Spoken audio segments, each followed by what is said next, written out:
Je suis partie en Grèce sur les traces d'Albert Camus. C'est un voyage qu'il avait effectué en 1955 pour une série de conférences et dont on retrouve une description précise grâce aux notes qu'il y rédigeait chaque jour. Ces notes ont été éditées chez Gallimard dans les carnets 3. De mon côté, j'ai effectué cette itinérance en septembre 2021 afin de confronter ma vision du paysage à la sienne et dans le but précis d'intégrer le cabinet de curiosités de l'Artothèque de Draguignan qui prépare une grande exposition sur Camus. Je vous propose de vous raconter ce voyage et les œuvres qui en découlent. Nous suivrons un itinéraire en Grèce continentale et dans les Cyclades, en s'arrêtant dans la plupart des lieux qu'Albert Camus avait visités et qui l'ont tant ému. Nous partirons du Cap Sounion, puis nous irons au canal de Corinthe, au site archéologique de Mycénès, ensuite au port de Nauplie et sa région, au théâtre d'Épidore, puis nous traverserons les montagnes pour nous rendre à Mystra et Sparte. Nous reviendrons sur nos pas pour aller au Pirée, où nous embarquerons sur un ferry pour l'île d'Égine, puis nous resterons 4 jours à Mykonos et nous en profiterons pour visiter le site de Délos. Et enfin, nous terminerons le voyage à Athènes.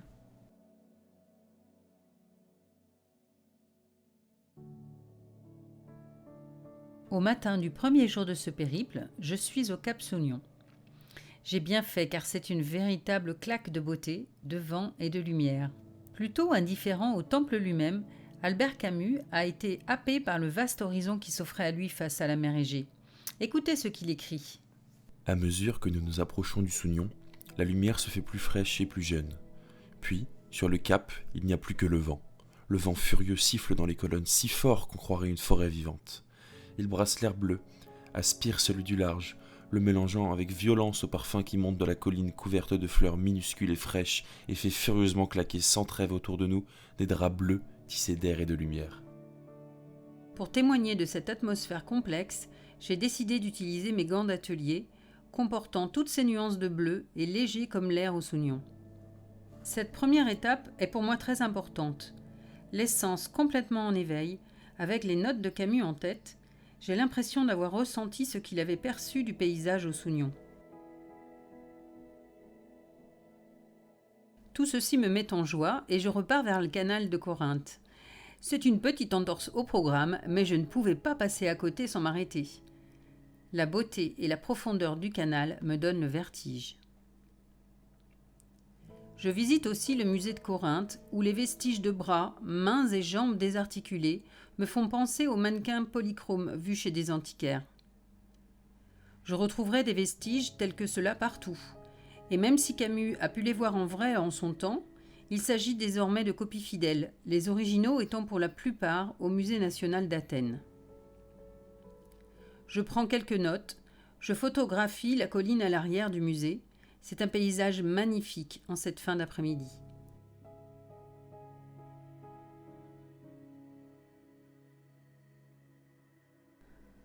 Puis, je file vers Mycénès par les petites routes.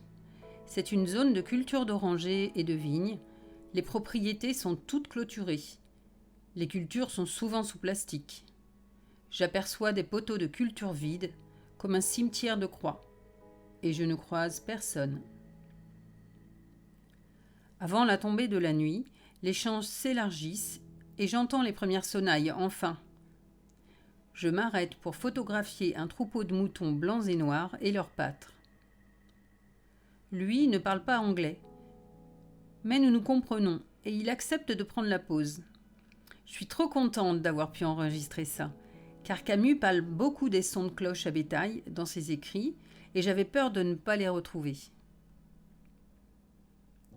Plus tard, à l'atelier, je transcrirai ce moment par une suspension faite de cloches et pièces de métal, présentée comme une partition de musique.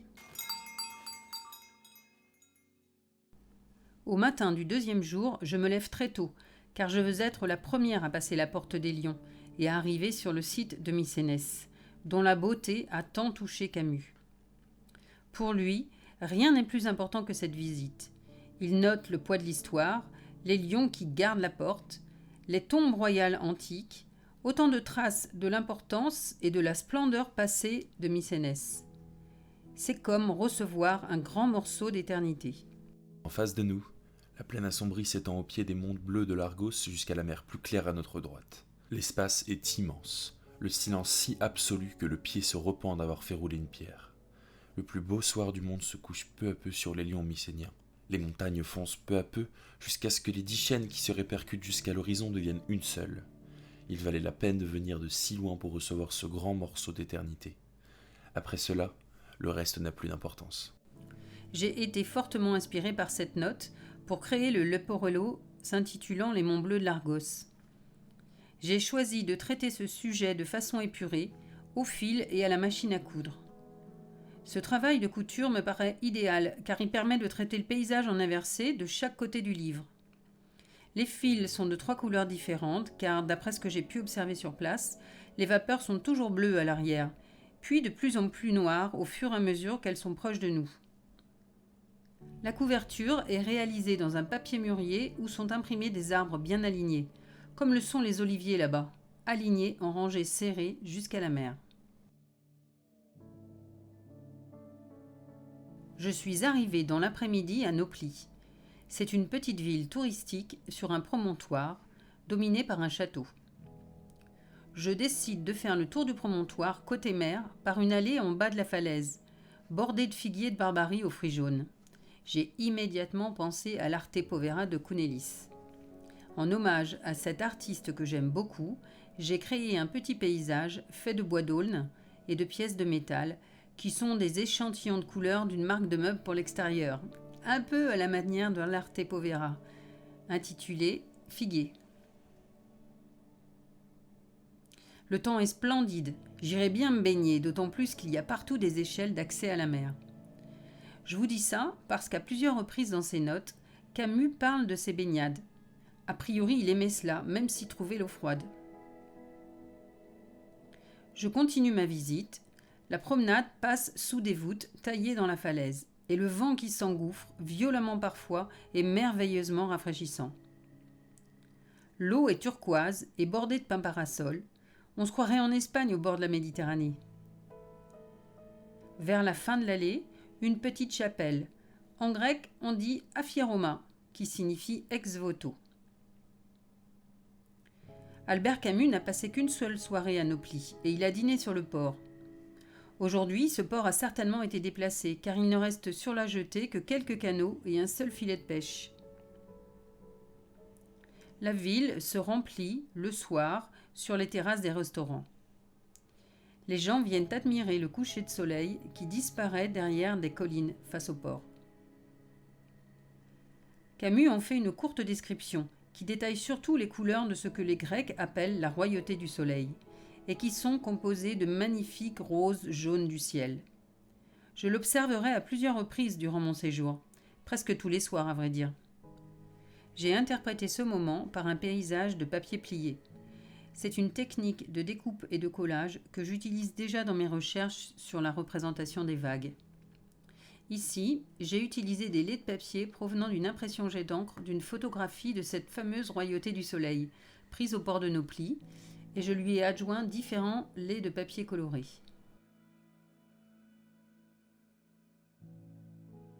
Épidore est un théâtre gigantesque aux marches très hautes, par centaines. L'acoustique y est extraordinaire, et c'est pourquoi le site est utilisé pour des festivals et concerts de musique. Lorsque Camus l'a visité, c'était jour de kermesse. Il grimpe tout en haut et passe un moment parfait, comme il l'appelle, à observer la végétation, c'est-à-dire des oliviers, eucalyptus et acacias. Il observe aussi les bruits des cloches à bétail. Franchement, pour moi c'était aussi l'heure parfaite. Mais j'ai eu beau tendre l'oreille, je n'ai pas entendu de troupeau.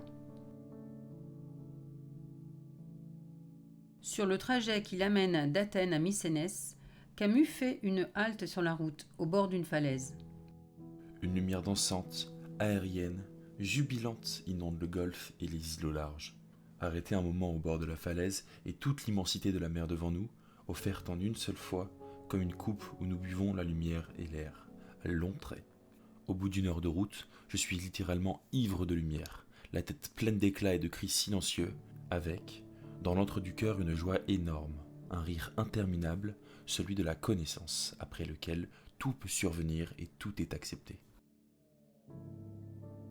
Je voulais absolument trouver cet endroit. J'ai donc suivi une route vers la côte, mais je me suis perdue dans la montagne. J'y étais seule au monde.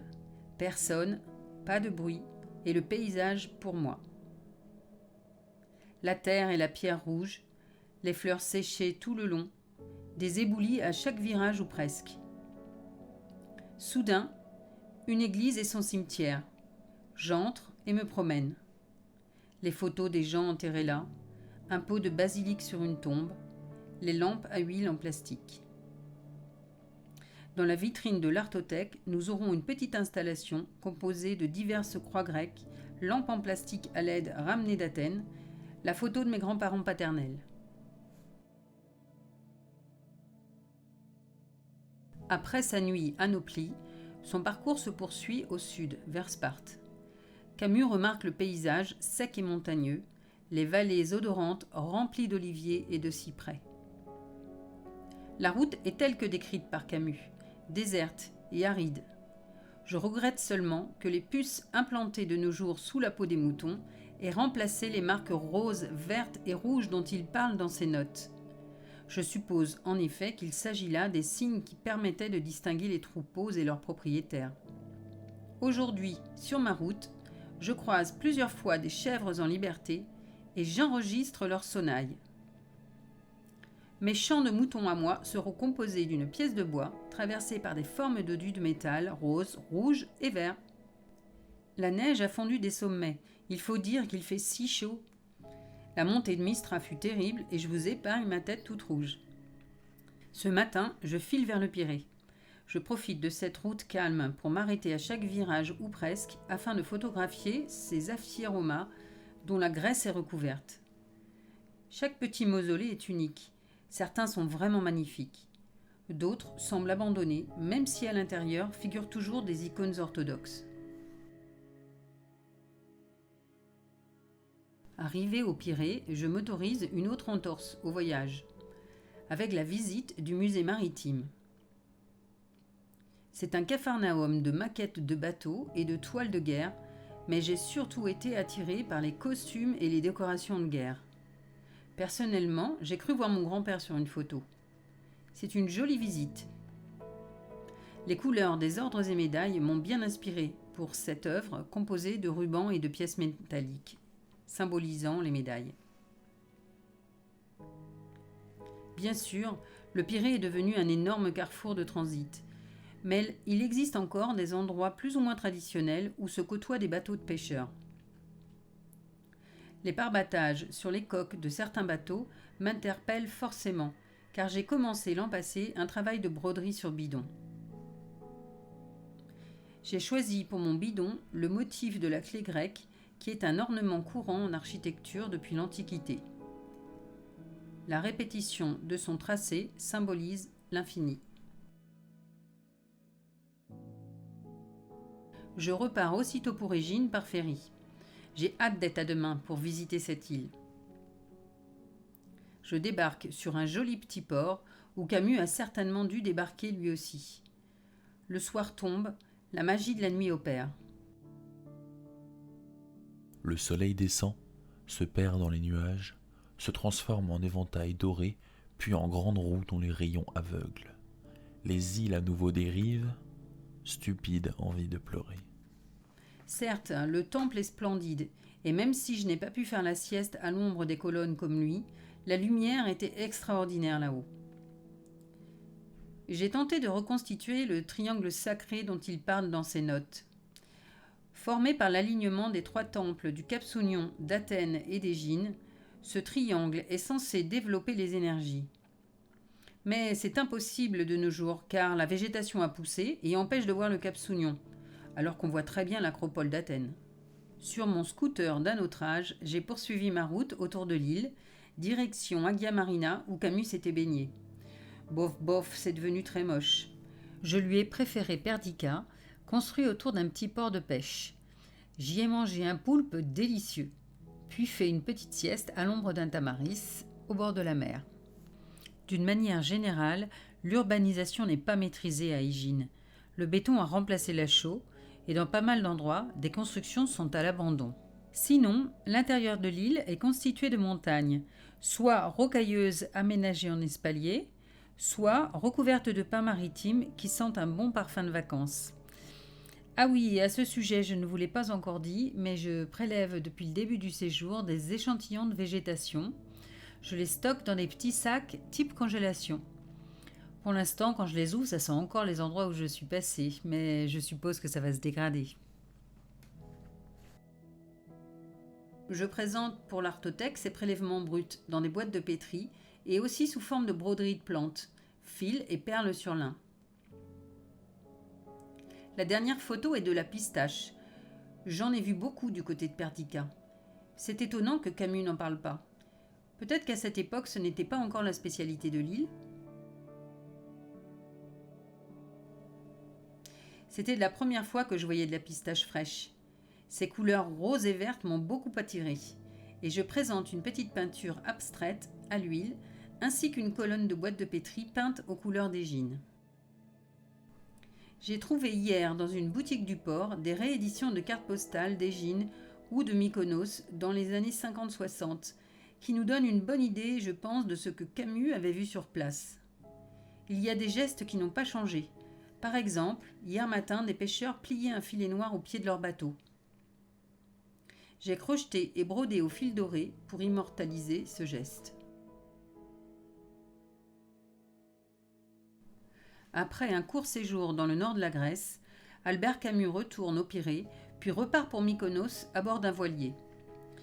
Il passe une journée en mer à observer l'horizon, les îles des Cyclades et les petites maisons blanches sur les pentes jaunes des îles. Les villages sont pour lui comme des coquillages sur la coque renversée de bateaux. Il arrivera à Mykonos le lendemain soir, sous un ciel splendide au soleil couchant. Cette fin de journée lui fait ressentir une immense paix et un bonheur tel qu'il en est ému aux larmes, d'autant plus qu'il sait que tout cela ne va pas durer. C'est vrai que les vues du haut de la colline au soleil couchant sont splendides, et on mesure le nombre incroyable de petits cubes blancs imbriqués les uns dans les autres. Les nuages longs faisaient penser à des îles suspendues. Ensuite, la nuit a pris le dessus, très belle, bleu marine. Les ruelles sont ainsi faites qu'on ne ressent pas le vent, qui pourtant souffle très fort. La nuit, les ruelles commerçantes sont éclairées comme en plein jour, et d'autres, comme le décrit Camus, totalement obscures et un peu mystérieuses. J'ai beaucoup apprécié cette promenade nocturne, particulièrement les églises qui prenaient une dimension fantomatique dans la nuit bleu marine. L'œuvre sur papier qui en découle représente la vision déformée par la nuit des églises à Mykonos. C'est une composition de papier découpé et plié dont l'un est une impression jet d'encre d'une de ces églises. Camus préférait Mykonos la nuit, et pourtant quelle belle promenade ce matin dans la ville, et ce ciel bleu.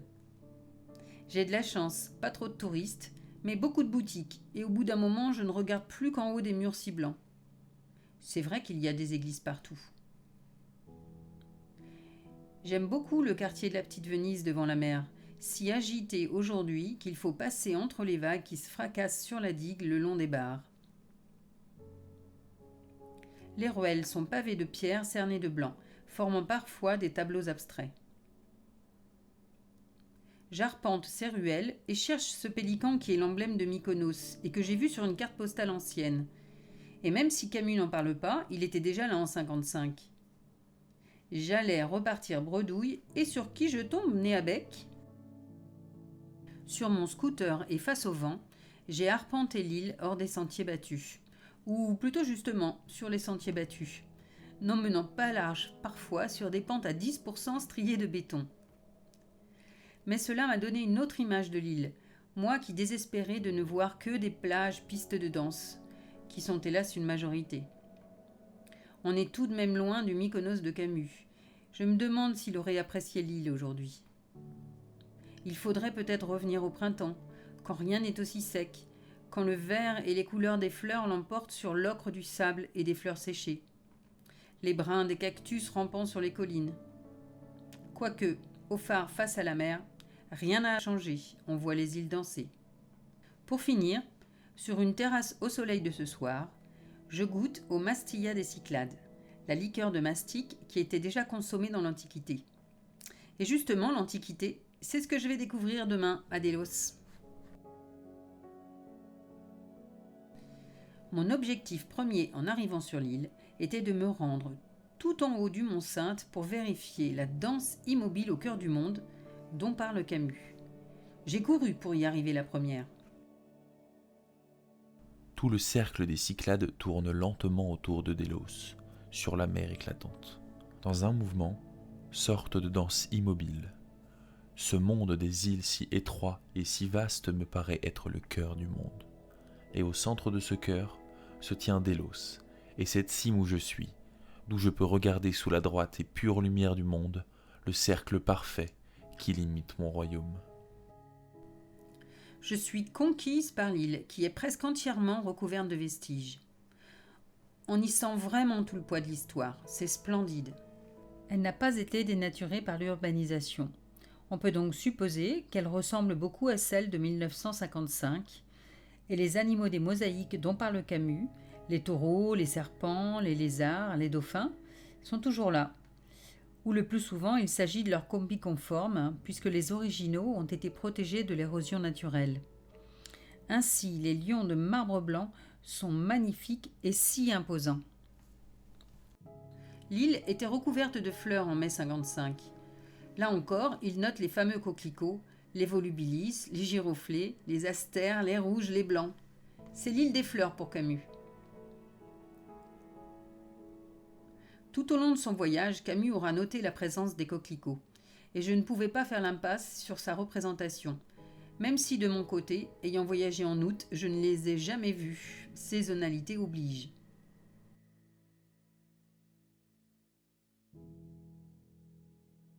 Mon voyage dans les traces de Camus se termine à Athènes, et pour la première fois depuis le début du séjour, je me suis faite guider durant la visite de l'Acropole. J'ai bien fait car j'ai compris pourquoi Camus insiste tant dans ses notes concernant l'Acropole sur la perfection des architectes pour ériger le Parthénon. Les colonnes ne sont pas d'équerre, mais penchées vers l'intérieur du temple, de façon à ce que, vus de loin, ils paraissent droits, en corrigeant la perspective. Camus a visité l'Acropole un jour de grand beau temps et à midi. Il parle d'une façon incroyable de la lumière qui l'a touché presque physiquement. Sur les temples et sur la pierre du sol que le vent semble avoir aussi décapé jusqu'à l'os, la lumière de 11 heures tombe à plein, rebondit, se brise en milliers d'épées blanches et brûlantes. La lumière fouille les yeux, les fait pleurer, entre dans le corps avec une rapidité douloureuse, le vide, l'ouvre à une sorte de viol tout physique et le nettoie en même temps. L'habitude aidant, les yeux s'ouvrent peu à peu et l'extravagante beauté du lieu est accueillie dans un être purifié, passé au crésil de la lumière. J'ai souhaité représenter ce moment par une pièce de lin blanc en référence au marbre blanc de l'Acropole. Ce lin est ancien et usé, comme décapé jusqu'à l'os. Il est cousu de nacre en forme d'épée, au fil d'or symbolisant la richesse d'Athènes dans l'Antiquité. Cette pièce de tissu est aussi comme un linceul pour imager le viol physique ressenti par Camus. Je visite le musée de l'Acropole. C'est un musée récent et magnifique qui remplace l'ancien musée que Camus avait visité. Il comporte toutes les pièces originales de l'Acropole. Le premier but de ma visite était de voir de près la fameuse troisième Corée qui a tant ému Camus. Pour commencer, il faut savoir que Corée avec un K, Coraïs ou Cariatide représentent les mêmes statues. 6 statues colonnes qui soutenaient le toit du temple Erechtheion et qui sont des représentations de vierges. 5 décorées se trouvent ici à Athènes, la 6e est au British Museum. Me voilà donc devant ces colonnes et je relis Camus. Et le visage de la Corée, la jambe pliée de la 3e, sur l'Erechtheion. Bon, il faut savoir qu'elles ont toutes une jambe pliée, mais pas les mêmes visages. Ensuite, il peut y avoir 2 façons de désigner la 3e statue. Soit on part de la gauche du temple, et dans ce cas-là, la troisième statue est manquante puisqu'elle est à Londres, soit on part de la droite, et la troisième statue est bien là. Donc je me suis rapprochée d'elle ce matin. Avec des traits de visage plus épais que les autres, c'est une gueule cassée, nez et bouche coupés, comme une blessure au front. Les orbites enfoncées très profonds. Résultat de cette recherche, j'ai quand même du mal à savoir pourquoi Camus a particulièrement parlé de celle-ci plutôt que d'une autre. C'est un vrai mystère. J'ai représenté cette Corée par un pliage de son visage à la couronne dorée, car c'est devenu pour moi la reine d'Athènes. Pour finir sur le séjour de Camus à Athènes, je vais vous parler de la colline aux Muses. Elle porte le joli nom de Philopapou. Camus l'a montée à 2 reprises durant son voyage d'avril. À chaque fois, il a noté l'importance de la lumière et les vues incroyables sur l'acropole et sur la ville, jusqu'à la mer. Les photos prises hier et les nuages sur Athènes ne démontrent pas tant que ça l'extraordinaire champ de vision depuis le haut de la colline. Mais il est bien là, et Camus s'en est ému. D'en haut, en effet, on voit un espace très grand et fermé d'un côté par les montagnes autour d'Athènes, et de l'autre côté, dévalant vers la mer et le port du Pirée. Les cubes blancs ont laissé la place à d'autres constructions, bien sûr, mais l'esprit est là. D'ailleurs, en arrivant par bateau il y a 2 jours, j'avais noté ces milliers de cubes blancs sur la côte, grimpant sur les collines, bien avant d'arriver au Pirée.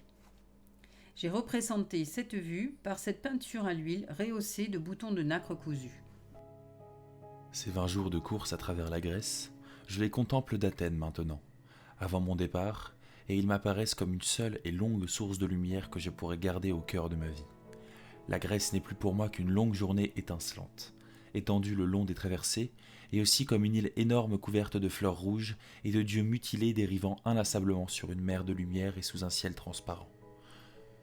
Retenir cette lumière, revenir, ne plus céder à la nuit des jours. Pour moi, les Cyclades sont la mer aux couleurs changeantes, représentée par ces vagues cousues machine ou main sur papier. Merci à tous ceux qui m'ont suivi durant ce parcours. C'était un vrai plaisir pour moi de partager ces moments avec vous sur les réseaux sociaux. Je remercie également l'Artothèque de Draguignan et particulièrement Fabrice d'Agosto-Baccar, la communauté de communes de Draguignan-Verdon, la région Sud, la Fondation Albert Camus et Gallimard. La restitution de ce voyage hommage sur les traces d'Albert Camus en Grèce sera exposée à l'Artothèque de Draguignan sous forme d'un cabinet de curiosités du 27 avril au 10 juillet 2022.